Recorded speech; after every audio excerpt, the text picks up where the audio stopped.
this is the report. I'm sorry that if some of you may already have encountered this report, I'm going to talk a little bit about it, and that'll be familiar to some of you, but I'll begin with that and then explain where we've got to on trying to implement some of the things.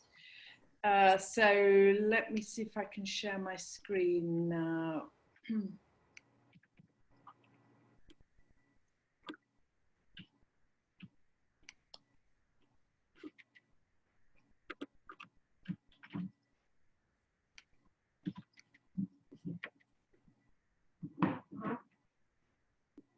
Does that seem all right? Can you see what I've got here?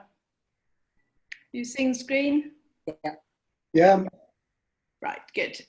So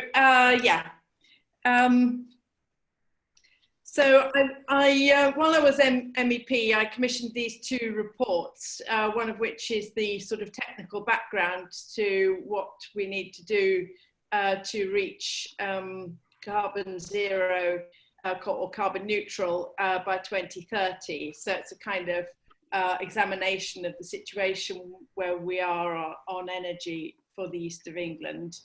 And on the right, you can see the report that I just showed you a copy of. And I showed you a copy of it because I have a very large number of copies in hard copy. And I would really like people to take these copies off me and get them to places where they might be useful. So although there's a link there at the bottom of this slide showing where you can get hold of it as a PDF.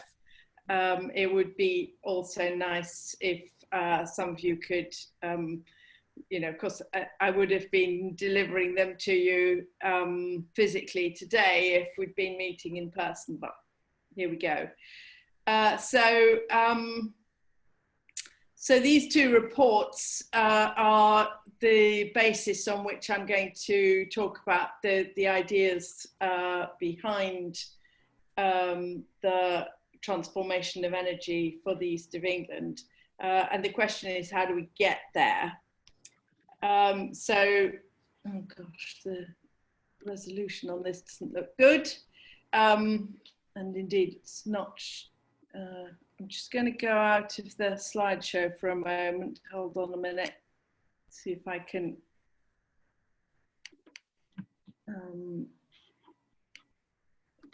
Alter that.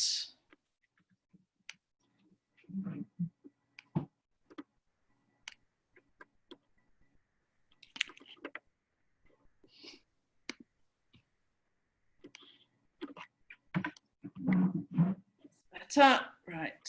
Let's start.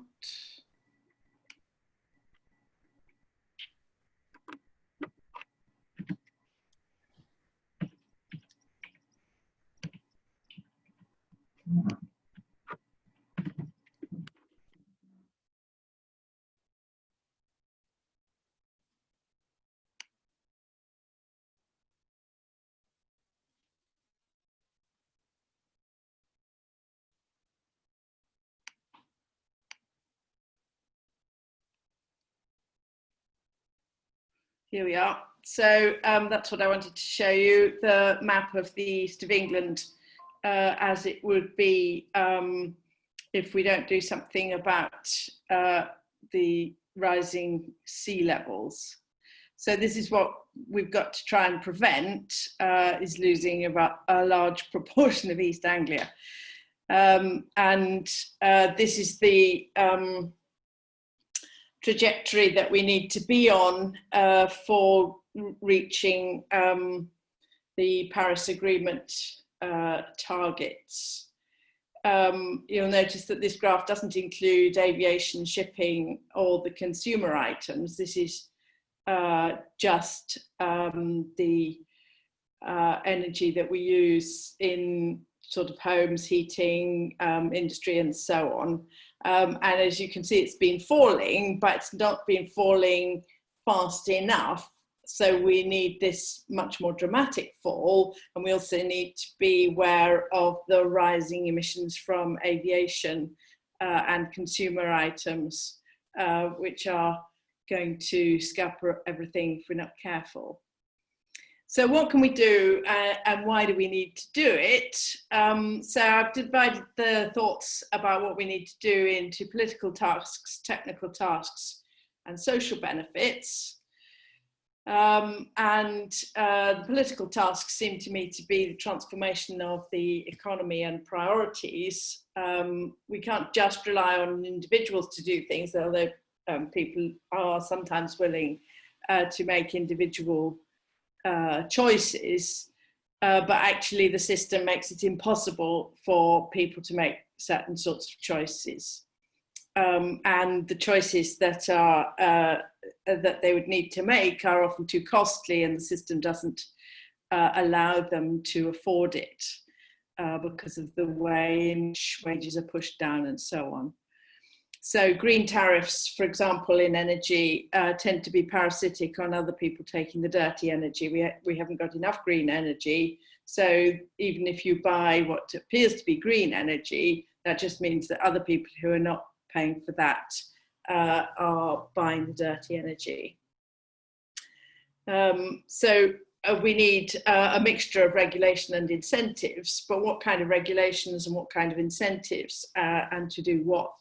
That's where the Green Party puts its efforts into working out what the political programme should be.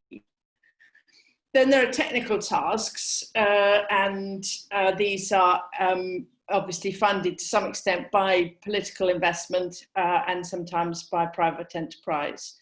We need research, development, expertise. That's not my field, but politicians need to know how and why to invest in expertise. So again, the political side of it comes in there. For example, we need investment in long life products and repairable products, and that needs expertise in how to produce those longer lasting things. Wind power with a low carbon footprint and good reliability. We need storage solutions that respect the local area. We need to eliminate wastage, such as problems with wind power not being able to be used because the grid is too limited and that sort of thing. So we need smart systems to ensure that distribution of energy, particularly I'm thinking of renewable electricity, it's currently very much inhibited by grid capacity and storage limitations and so on. So we need to be investing in and inventing suitable storage systems for the local area. And among those suitable storage systems are particularly electric vehicles, and that could be electric cars that are plugged in overnight and store electricity. But the project that I've been thinking about is the idea of community electric vehicles, because we can't afford to have everybody go over to electric cars. There isn't space on the roads, and the creation of the vehicles is too costly and carbon intensive, and too destructive of the resources where the precious minerals have to come from. So if we had a smaller number of vehicles, which would be freight vehicles and buses, then those sorts of things would be the right sort of number of vehicles for us to be using the batteries in such things as distributed storage. This is a slide just to make you think about East Anglia and the reason why people resist having wind farms in their backyards. And the question, another technical question, is why not make a windmill that looks like this, that is a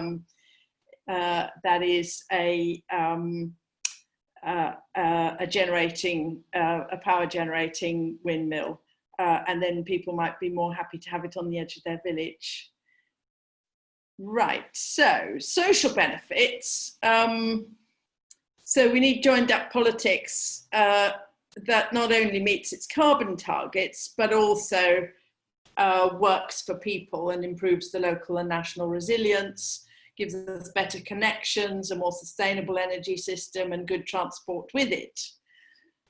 So the idea that I've been working on is that we want small communities to be hubs for both the generation of electricity and the storage of it in one single cohesive situation, where the local community would benefit from the income, from the provision of free power, from the provision of minibus and van for their community use, and the thing would be a symbiotic relationship which would give us better local communities. I'm thinking particularly here of rural communities, but I'm sure that similar systems could be adapted for at least suburban areas, and possibly also for businesses in central urban areas as well.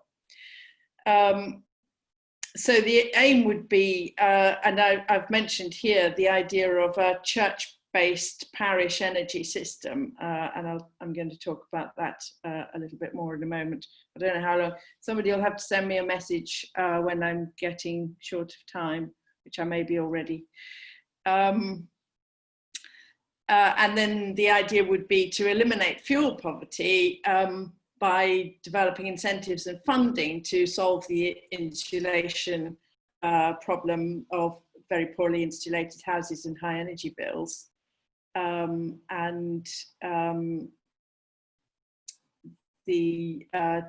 We need to sort of stimulate the conversion to new forms of energy more quickly. So in the east of England, obviously wind power is the particularly relevant way forward, and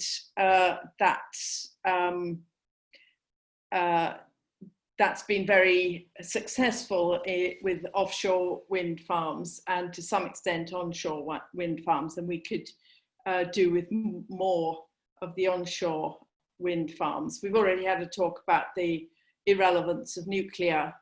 There's a constant refrain of, oh, but we need new nuclear, which is the wrong attitude, when actually the same amount of investment in research would have solved all the problems of intermittent wind and so on long ago. There are various kinds of storage systems. Much of the problem with intermittent having to turn off the wind is to do with the grid, and that needs investment. We could be developing things like tidal and wave systems, so that the idea that nuclear was a good idea is long over.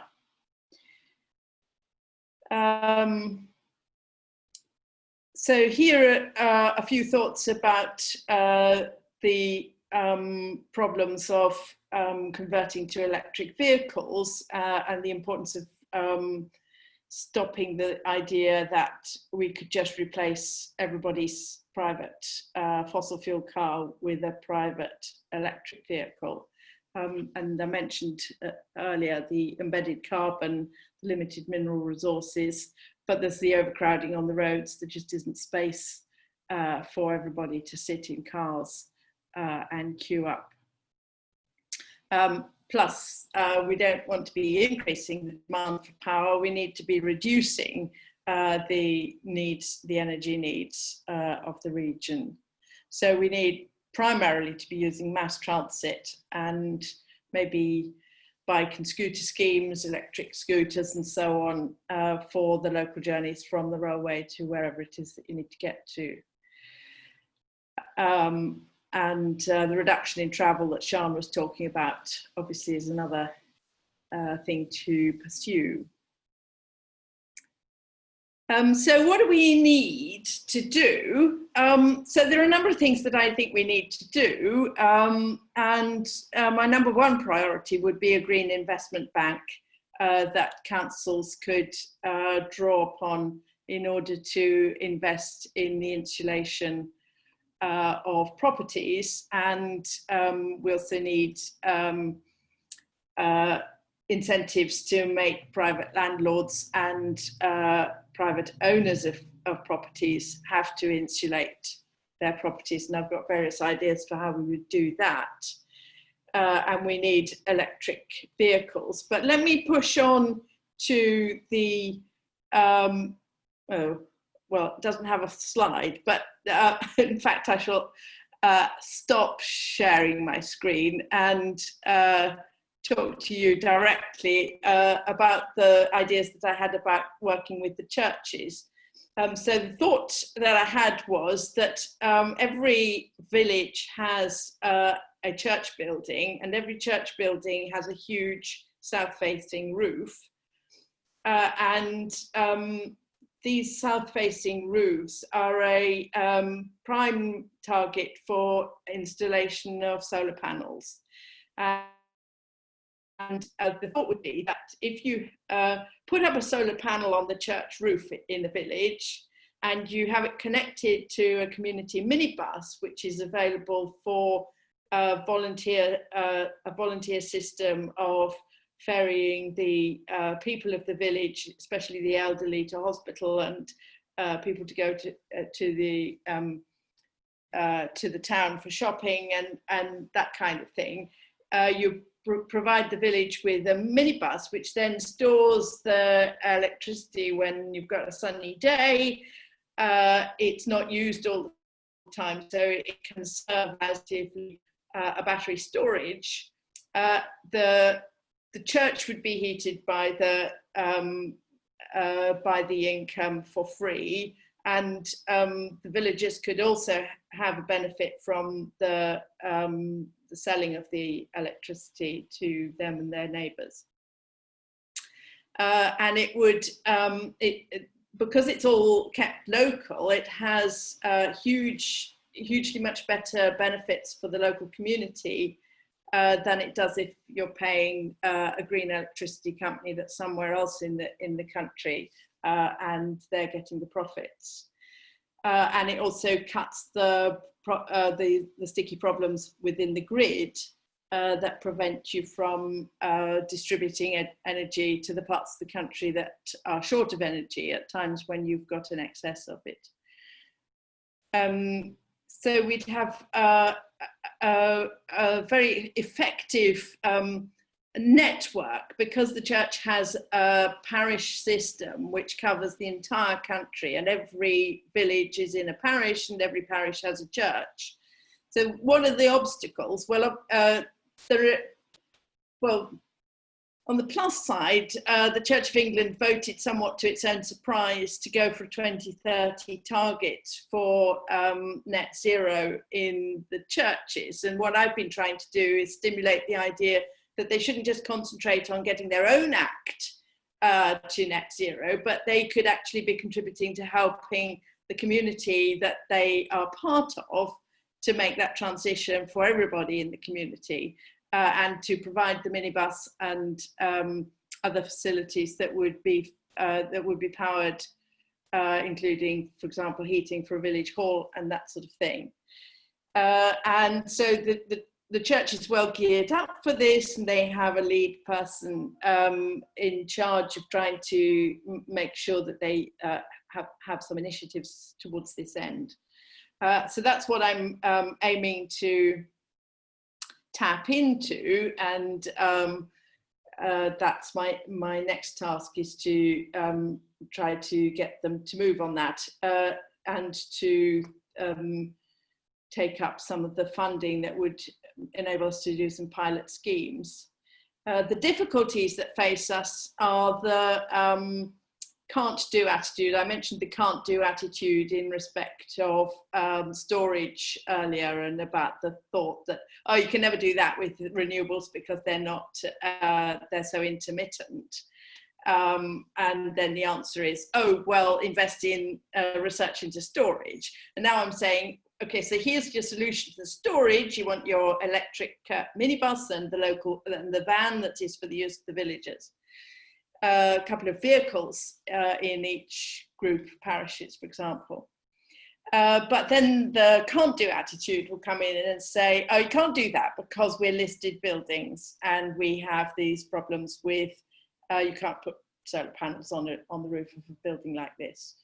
To which the answer is that there are some very, very useful guides on how to do heritage buildings with some wonderful pictures. If you look up the English Heritage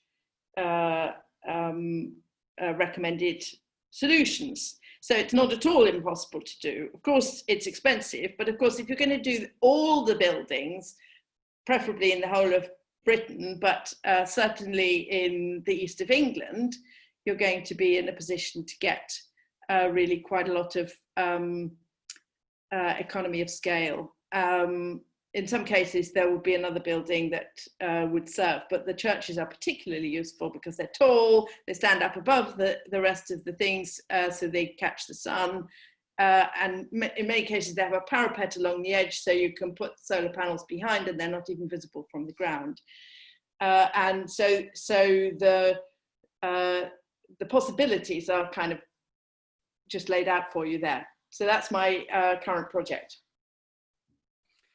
Thank you very much for that, Catherine. That was really, really interesting. So we do have quite a few questions and they're coming in really fast now.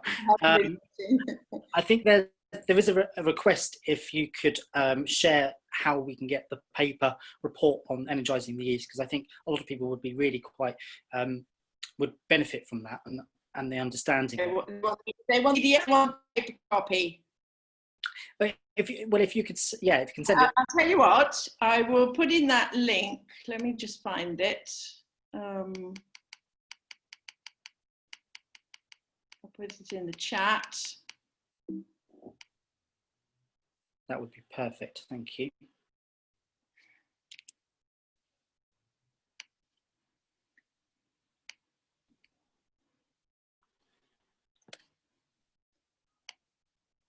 Oops. Lost the chat now. Let's see, does this work? No. I'll keep doing that and I'll keep talking while I'm trying to get it right. Yeah. That's fine. There's no worries on that. So I think there's a few questions that some people have actually asking together, really.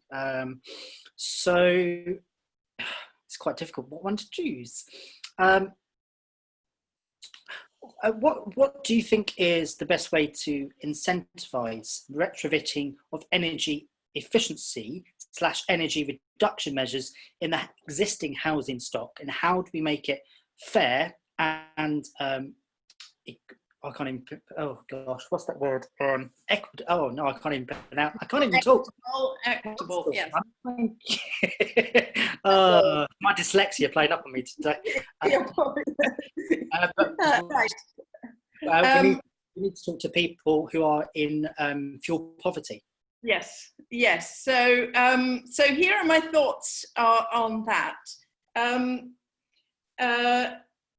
One obvious place to start is social housing that's owned by councils, and retrofitting and insulating the social housing that's owned by councils has massive benefits for the council and is very well worthwhile, because if people are not in fuel poverty, then they can afford to pay their rent. And the council will have fewer defaults on rents, and we've seen that with the newly developed passive house, council housing, and so on. These experiments show that if people don't have to pay so much for their heating, they can pay their rent.